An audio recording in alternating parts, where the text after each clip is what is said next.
Hello, नमस्कार हमारे सभी दर्शकों को। हमारे जीएसजी के प्रोग्राम में आपका स्वागत है। और यहाँ पर देख रहे हैं कि हमारी जो क्लास चल रही है इंडियन कॉन्स्टिट्यूशन भारतीय संविधान की चल रही है, जहाँ पर आप देख रहे हैं कि भारतीय राज्य व्यवस्था एवं भारतीय संविधान का संपूर्ण विवरण यहाँ पर देख रहे हैं। अनुच्छेद जो है हमारे यहाँ पर अनुच्छेद आर्टिकल आर्टिकल जो अनुच्छेद आप 1 से लेकर 395, अनुच्छेद 1 से लेकर 395 तक का प्रावधान यहाँ पर देखने को मिलेगा। और यहाँ पर देख रहे हैं जो इंडियन कॉन्स्टिट्यूशन की बुक है आपकी भारतीय संविधान की, इसका संपूर्ण विवरण यहाँ पर देखने को मिल रहा है। तो आइए चलते हैं इंडियन कॉन्स्टिट्यूशन प्रारंभ करते हैं भारतीय संविधान को। यहाँ पर पिछले वीडियो में देखा भाग 1, भाग 2 और भाग 3। यहाँ पर आप जानेंगे भाग 4 के बारे में, भाग 5 के बारे में और भाग 6 के बारे में। आइए चलते हैं, स्टार्ट करते हैं अपने इस क्लास को। यहाँ पर देख रहे हैं आपने बहुत सारा विवरण यहाँ पर आप देख चुके हैं भारतीय संविधान का ये विवरण। आइए चलते हैं, स्टार्ट करते हैं। यहाँ पर भाग 4 प्रारंभ करते हैं। भाग 4 में जो अनुच्छेद हैं, भाग 4 के अनुच्छेद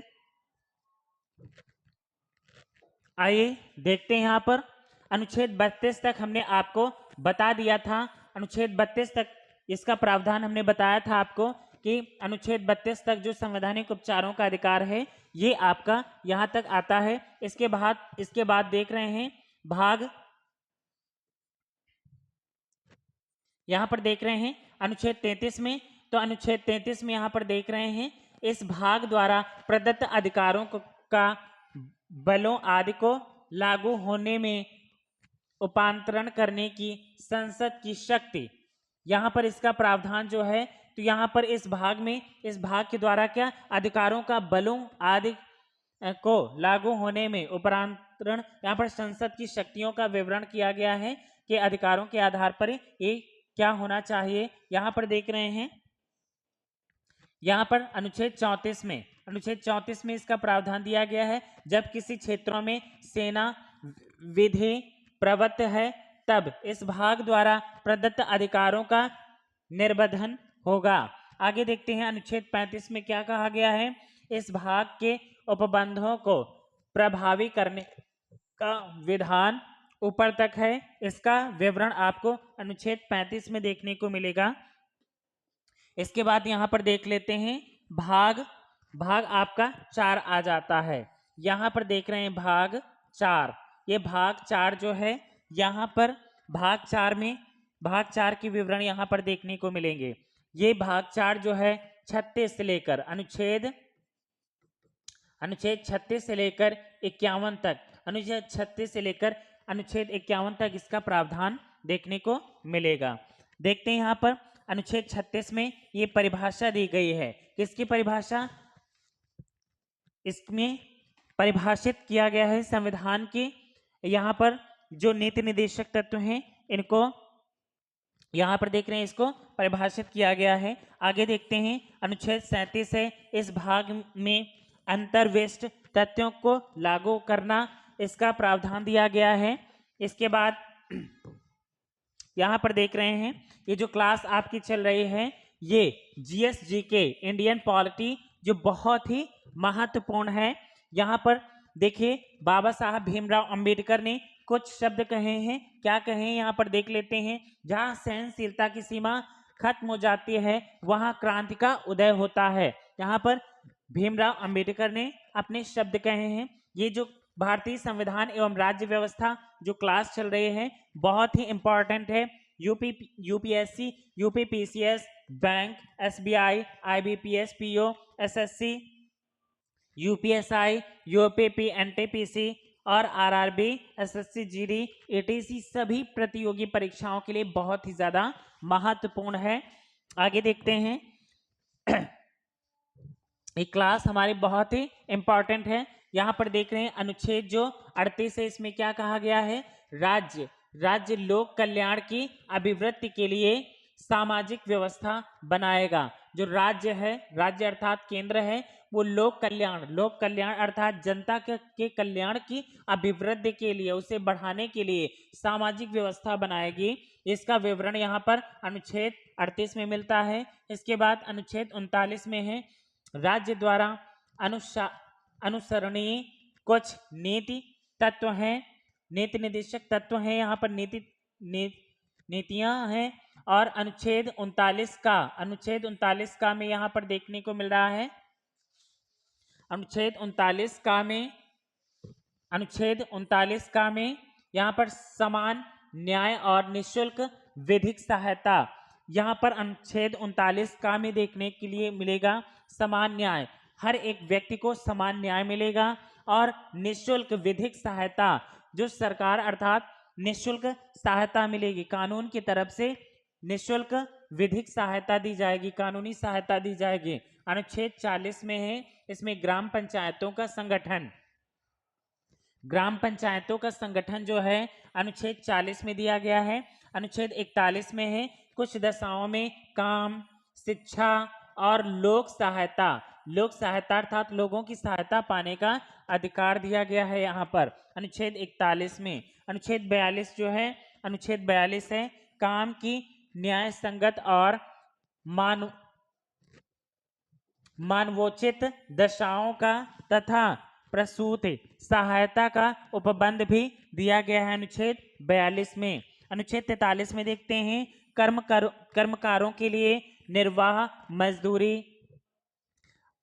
मजदूरियों का प्रावधान दिया गया है। अनुच्छेद 43 का में देखते हैं, उद्योगों के प्रबंध में कर्मकारों या कामगारों का उनको भाग लेने का अधिकार, यहाँ पर उद्योग धंधे जो भी लगाए जाएंगे उसमें उनका प्रबंधन किया जाएगा और सभी कामगारों को काम करने का अधिकार होगा। अनुच्छेद 44 में देखते हैं, नागरिकों के लिए एक समान सिविल सहायता, सभी जितने भी नागरिक होंगे तो सभी के लिए सिविल सहायता भी मिलेगी, सरकारी सहायता मिलेगी। आगे देखते हैं, अनुच्छेद 45 में है, अनुच्छेद 45 में दिया गया है, बालकों के लिए निःशुल्क और अनिवार्य शिक्षा का उपबंध। सभी बालकों के लिए निःशुल्क शिक्षा और अनिवार्य शिक्षा का उपबंध भी दिया गया है। यहाँ पर अनुच्छेद 46 जो है, अनुच्छेद 46 में अनुसूचित जाति, यहाँ पर अनुच्छेद 46 से 46 है, इसमें अनुसूचित जाति, अनुसूचित जनजाति तथा अन्य दुर्बल वर्गों के बच्चों के लिए शिक्षा और अर्थ संबंधित हितों की अभिवृद्धि इत्यादि का प्रावधान 46 यहाँ पर करता है। अनुच्छेद जो 46 है बहुत ही इंपॉर्टेंट है, ये अनुसूचित जाति, अनुसूचित जनजाति अर्थात एससी और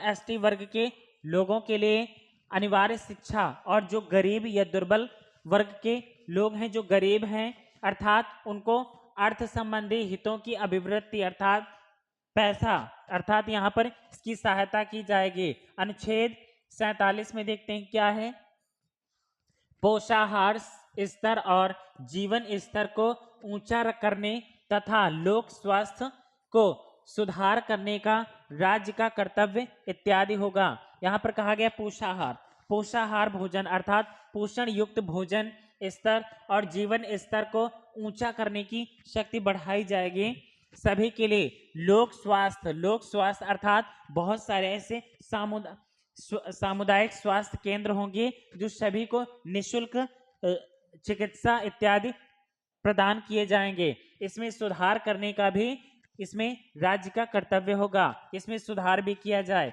अनुच्छेद 48 में देखते हैं, इसमें कृषि और पशुपालन का संगठन होगा। अनुच्छेद 48 जो है यहाँ पर कृषि और पशुपालन संबंधित अधिकार दिए गए हैं, इसका प्रावधान दिया गया है। अनुच्छेद 48 का में इसका प्रावधान है पर्यावरण का संरक्षण और संवर्धन और वन तथा वन्य जीवों की रक्षा जो है अनुच्छेद 48 का में इसका प्रावधान दिया गया है। आगे देखते हैं, अनुच्छेद 49 जो है राष्ट्रीय महत्व के स्मारकों स्मारकों, स्थानों और वस्तुओं का संरक्षण, राष्ट्रीय महत्व के स्मारक, जो भी संस्मारकों अर्थात जितने भी जो प्राचीन काल में या फिर राजा महाराजाओं ने जो किले बनवाए, जैसे कि कुतुब मीनार हो गया, इधर ताजमहल हो गया, जितने भी स्मारक हैं, तो स्मारकों को यहाँ पर या संस्थाओं को यहाँ पर उनका संरक्षण किया जाए, उन्हें संजो कर रखा जाए ताकि आने वाली पीढ़ियां भी उन्हें देख सकें। आगे देखते हैं, इसका प्रावधान देखने को मिलता है। आगे देखते हैं, अनुच्छेद जो 49 है, इसमें राष्ट्रीय महत्व के ये बता दिया है। आगे देखते हैं यहाँ पर अनुच्छेद 50, तो अनुच्छेद 50 में कार्यपालिका से न्यायपालिका का पृथक्करण, यहाँ पर अनुच्छेद जो 50 है, तो कार्यपालिका यहाँ पर देख रहे हैं, कार्यपालिका से न्यायपालिका का पृथक्करण का प्रावधान यहाँ पर मिलता है। अलग करने की जो शक्ति है कार्यपालिका और न्यायपालिका में, अलग अलग करने की शक्ति का प्रावधान आपको अनुच्छेद 50 में देखने को मिलता है।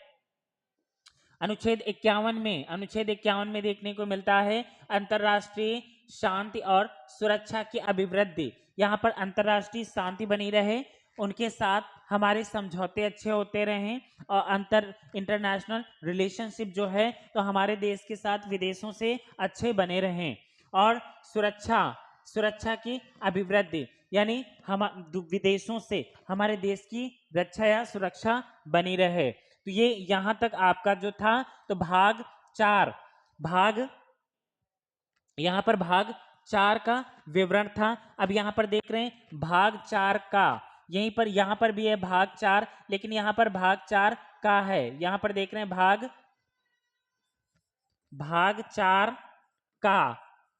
4 का में इसके आधार पर कुछ विवरण यहाँ पर दिया गया है। मूल कर्तव्यों का विवरण जो है तो यहाँ पर भाग 4 का में दिया गया है। मूल कर्तव्य, इनके बारे में थोड़ा सा जान लेते हैं। जिस समय भारतीय संविधान बना था उस समय मूल कर्तव्य नहीं बने थे, सिर्फ मौलिक अधिकार ही बने थे। लेकिन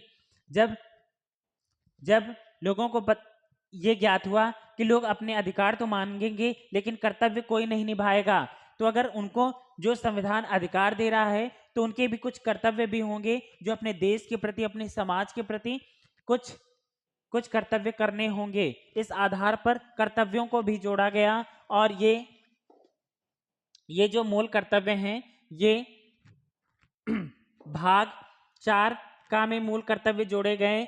42वां संविधान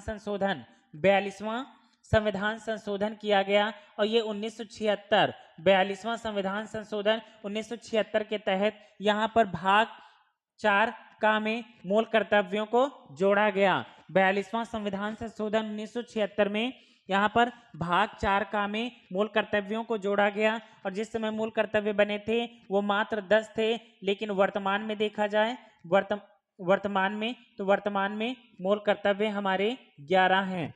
यहाँ पर देख रहे हैं अनुच्छेद 51A में मूल कर्तव्यों का आधार यहाँ पर देखने को मिलता है। फंडामेंटल ड्यूटीज के बारे में हमारे यहाँ पर अनुच्छेद 51 का या अनुच्छेद 51A में इसका प्रावधान देखने को मिलता है।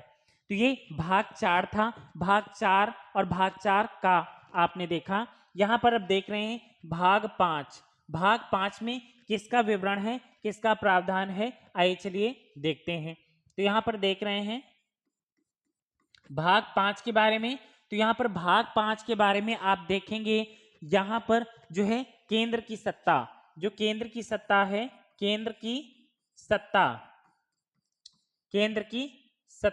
यहाँ पर देखने को मिलेगी भाग 5 में। और भाग 6, ये भाग 5 में केंद्र की सत्ता देखने को मिलेगी, और भाग 6 में एक राज्य की सत्ता यहाँ पर राज्य की सत्ता देखने को मिलेगी आपको भाग 6 में, और भाग 5 में केंद्र की सत्ता, जिसमें कि केंद्र की सत्ता जिसमें कार्यपालिका निहित होगी। यहाँ पर राष्ट्रपति, उपराष्ट्रपति और प्रधानमंत्री कार्य करेंगे, और जब राज्य में प्रवेश करेंगे तो वहाँ मुख्यमंत्री, राज्यपाल, मुख्यमंत्री और राज्यपाल वहां का कार्यभार संभालेंगे और उनकी संपूर्ण जानकारियां यहाँ पर देखने को मिलेगी। तो आइए चलते हैं भाग 5 की ओर। यहाँ पर देख रहे हैं भाग 5 में अध्याय 1 यहाँ पर दिया गया है कार्यपालिका। कार्यपालिका का विवरण यहाँ पर देखने को मिलता है। कार्यपालिका जो है, कार्यपालिका यहाँ पर कार्यपालिका के बारे में बताया गया है और कार्यपालिका को 3 भागों में, पहला है राष्ट्रपति यहाँ पर राष्ट्रपति, और यहाँ पर दूसरा मिलेगा आपको राज्यसभा और तीसरा मिलेगा लोकसभा। तो इस प्रकार से कार्यपालिका में देखने को मिलेगा राष्ट्रपति, लोकसभा और राज्यसभा, इसका विवरण यहाँ पर देखने को मिलेगा। तो कार्यपालिका राष्ट्रपति और उपराष्ट्रपति का अनुच्छेद यहाँ पर देखने को मिलेगा। इसके बारे में अध्याय 1 में जो है राष्ट्रपति और उपराष्ट्रपति का विवरण यहाँ पर देखने को मिलेगा।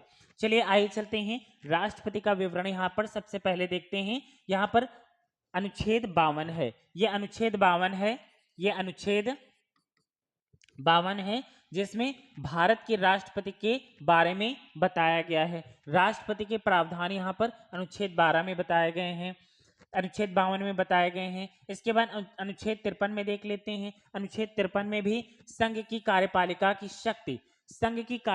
की शक्ति का विवरण जो है अनुच्छेद 53 में देखने को मिलेगा। और यहाँ पर अनुच्छेद 54 में जो है तो ये राष्ट्रपति का निर्वाचन किस आधार पर होता है, कैसे होता है, इसकी जानकारियां आपको अनुच्छेद 54 में देखने को मिलेंगी। इसके बाद अनुच्छेद 55 जो है, तो इसमें अनुच्छेद 55 में राष्ट्रपति के निर्वाचन की रीति कि उसका निर्वाचन किस आधार पर होता है, जो वोटिंग होते हैं या नहीं, प्रत्यक्ष चुनाव होता है या अप्रत्यक्ष चुनाव होता है, इसमें कौन वोट देता है, इसका प्रावधान आपको अनुच्छेद 55 में देखने को मिलेगा। इसके बाद देखते हैं अनुच्छेद 56 में, तो इसमें राष्ट्रपति की पदावधि के बारे में देखने को मिलेगा कि राष्ट्रपति का कार्यकाल कितने वर्ष के लिए होता है, जो पदावधि किस आधार पर ये शपथ ग्रहण करते हैं या फिर किस आधार पर इनका जो पदावधि होती है कितने वर्ष के लिए होती है, तो ये 5 वर्ष के लिए होती है। इसका प्रावधान यहाँ पर अनुच्छेद 56 में देखने को मिलेगा।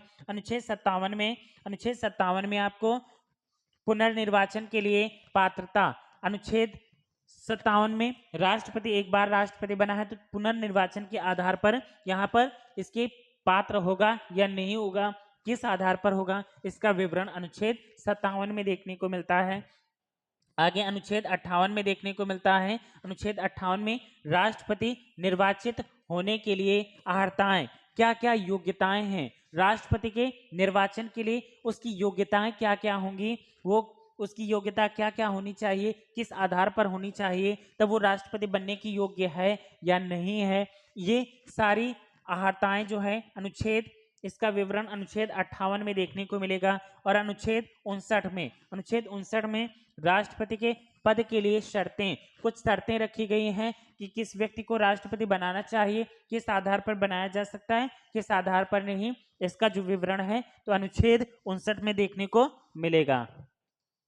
अनुच्छेद 60 में देख रहे हैं। अनुच्छेद 60 में राष्ट्रपति द्वारा शपथ या प्रतिज्ञान, तो शपथ लेने की प्रतिज्ञा लेता है राष्ट्रपति कि किस आधार पर, जब वो भारत का राष्ट्रपति होते हैं तो ये राष्ट्रपति जो होगा तो वो भारत का प्रथम नागरिक होता है, तो शपथ ग्रहण करेंगे और किस आधार पर करेंगे, इसकी संपूर्ण जानकारियां अनुच्छेद 60 में दी गई हैं। आगे देखते हैं अनुच्छेद 61 में, तो अनुच्छेद 61 में है राष्ट्रपति पर महाभियोग चलाने की प्रक्रिया। राष्ट्रपति पर महाभियोग चलाया जा सकता है और महाभियोग के द्वारा किस प्रकार से हटाया जा सकता है। अभी तक भारत में किसी भी राष्ट्रपति को महाभियोग लगाकर नहीं हटाया गया है, तो महाभियोग के माध्यम से ही राष्ट्रपति को उसके पद से हटाया जा सकता है। आगे अनुच्छेद 62 में देखते हैं राष्ट्रपति के पद में रिक्ति को भरने के लिए निर्वाचन करने का समय और आकस्मिक रिक्त को भरने के लिए निर्वाचित व्यक्ति की पदावधि किस आधार पर, तो 5 वर्ष के लिए राष्ट्रपति चुना जाता है। इसके आधार पर अगर राष्ट्रपति अपना पद त्याग दे तो इसके आधार पर तो निर्वाचन प्रक्रिया क्या होती है, किस आधार पर रिक्त पद है तो किस आधार पर वो अपना कार्यक्षेत्र संभालेंगे, या समय क्या होगा, आकस्मिक या अचानक मतलब किसी भी प्रकार से कोई समस्या आ जाए तो दूसरा राष्ट्रपति किस आधार पर चुना जाएगा, इसकी प्रक्रिया अनुच्छेद 62 में दी गई है। आगे देखते हैं अनुच्छेद 63 यहाँ पर भारत का उपराष्ट्रपति, भारत के उपराष्ट्रपति के बारे में बताया गया है कि भारत का उपराष्ट्रपति यहाँ पर देख रहे हैं, यहाँ तक जो थे तो अनुच्छेद यहाँ पर अनुच्छेद 52 से लेकर अनुच्छेद यहाँ पर 62 तक, अनुच्छेद 62 तक जो है तो यहाँ पर 62 तक ये प्रावधान आपको देखने को मिला राष्ट्रपति के बारे में। अब यहाँ पर देख रहे हैं उपराष्ट्रपति के बारे में। उपराष्ट्रपति, उपराष्ट्रपति क्या होगा इसके बारे में यहाँ पर जानकारी मिलेगी। तो भारत के उपराष्ट्रपति के बारे में जानकारी अनुच्छेद 63 से मिल रही है और अनुच्छेद 64 से उपराष्ट्रपति का राज्यसभा का पदेन सभापति होना, ये उपराष्ट्रपति जो होता है तो राज्यसभा का पदेन सभापति होता है, इसका विवरण अनुच्छेद 64 में मिलेगा। अनुच्छेद 65 में राष्ट्रपति के पद में आकस्मिक रिक्त के दौरान या फिर उसकी अनुपस्थिति में उपराष्ट्रपति का राष्ट्रपति के रूप में कार्य करना या उसके कृत्यों का निर्वहन करना, ये अनुच्छेद 65 में शामिल है। तो यहाँ पर देखिए अनुच्छेद 65 में बताया गया है कि अगर राष्ट्रपति या जैसे कि उपराष्ट्रपति अपने पद पर ना हो या उपराष्ट्रपति का रिक्त खाली हो तो उसका पदभार कौन संभालेगा, तो राष्ट्रपति संभालेगा। और राष्ट्रपति किस आधार पर संभालेगा, किस रूप में संभालेगा, इसका प्रावधान अनुच्छेद 65 में दिया गया है। यहाँ पर देख रहे हैं अनुच्छेद 66, तो उपराष्ट्रपति का निर्वाचन, उपराष्ट्रपति की निर्वाचन पद्धति जो है तो यहाँ पर अनुच्छेद 66 में दिया गया है, इसका प्रावधान अनुच्छेद 67 है। तो यहाँ पर उपराष्ट्रपति की पदावधि के बारे में बताया गया कि उपराष्ट्रपति की पदावधि क्या होगी, कार्यकाल क्या होगा, समय सीमा क्या होगी, इसका विवरण अनुच्छेद 67 में दिया गया है। अनुच्छेद 68 में उपराष्ट्रपति के पद में रिक्त होने को भरने के लिए निर्वाचन प्रक्रिया, यदि उपराष्ट्रपति का पद खाली है, समय सीमा पूरी हो गई है तो उनके पद को भरने हेतु जो यहाँ पर निर्वाचन पद्धति होगी यानी चुनाव प्रक्रिया होगी तो क्या होगी, इसका विवरण यहाँ पर देखने को मिलेगा। तो इसका विवरण यहाँ पर देखने को मिलेगा। आगे यहाँ पर देख रहे हैं आगे की प्रक्रिया उपराष्ट्रपति की, यहाँ पर देख रहे हैं यहाँ पर अनुच्छेद 68 जो है, अनुच्छेद 68 में उपराष्ट्रपति के पद में रिक्त को भरने के लिए निर्वाचन पद्धति और समय, आकस्मिक रिक्त भरने के लिए कुछ निर्वाचित व्यक्ति की पदावधि इत्यादि के बारे में यहाँ पर मिलेगी जानकारी। अनुच्छेद 69 में उपराष्ट्रपति द्वारा शपथ या प्रतिज्ञान, शपथ लेने की प्रक्रिया यहाँ पर अनुच्छेद 69 में देखने को मिलेगी। अनुच्छेद 70 में यहाँ पर देखने को मिलेगा अन्य आकस्मिकताओं में राष्ट्रपति के कृत्यों का निर्वहन, यहाँ पर अनुच्छेद 70 में देखने को मिलेगा। अनुच्छेद 71 में राष्ट्रपति या उपराष्ट्रपति के निर्वाचन से संबंधित या सशक्त विषयक जानकारी यहाँ पर अनुच्छेद 71 में देखने को मिलेगी। अनुच्छेद 72 में यहाँ पर क्षमता आदि की और कुछ मामलों में दंडादेश के निलंबन, परिहार या लघुकरण की राष्ट्रपति की शक्तियां इत्यादि का विवरण यहाँ पर अनुच्छेद 72 में देखने को मिलेगा। अनुच्छेद 73 में संघ की कार्यपालिका शक्ति का विस्तार, मंत्री परिषद अनुच्छेद विवरण इत्यादि का विवरण आपको अनुच्छेद 73 में देखने को मिलेगा। तो ये जानकारियां जो हैं आपको यहाँ तक जानकारियां प्राप्त होंगी। तो ये संपूर्ण जानकारी अभी हमने दी आपको। राष्ट्रपति उपराष्ट्रपति की प्रक्रिया क्या है, भाग यहाँ पर 5, 4 और 5 के बारे में हमने यहाँ पर बताया है। बाकी का जो प्रावधान आपका बचा हुआ है वो अगले वीडियो में कवर हो जाएगा। तब तक के लिए हमारे इस वीडियो को ज़्यादा से ज़्यादा देखने के लिए हमारे यहाँ पर इंडियन पॉलिटी जो आप पढ़ रहे हैं तो प्लेलिस्ट बनी हुई है, इसे प्लेलिस्ट में जाइए और देखिए यहाँ पर संपूर्ण जानकारी आपको इंडियन पॉलिटी की दे रहे हैं। बाकी यहाँ पर सभी प्रतियोगी परीक्षाओं की एग्जामिनेशंस की प्रिपरेशन चल रही है जो बहुत ही महत्वपूर्ण है। हमारी वीडियो को ज़्यादा से ज़्यादा शेयर करें, ताकि जो अभी हमारे जो भाई बहन प्रतियोगी परीक्षाओं की जो प्रिपरेशन कर रहे हैं, तो वह हमारे इस इंडियन कॉन्स्टिट्यूशन, भारतीय पॉलिटी, जो इंडियन पॉलिटी से जो क्वेश्चन पूछे जाते हैं, तो उनके लिए बहुत ही ज़्यादा हेल्पफुल है। हमारे इस वीडियो को शेयर करें और चैनल को हमारे सब्सक्राइब करें। Thank you so much for watching this video.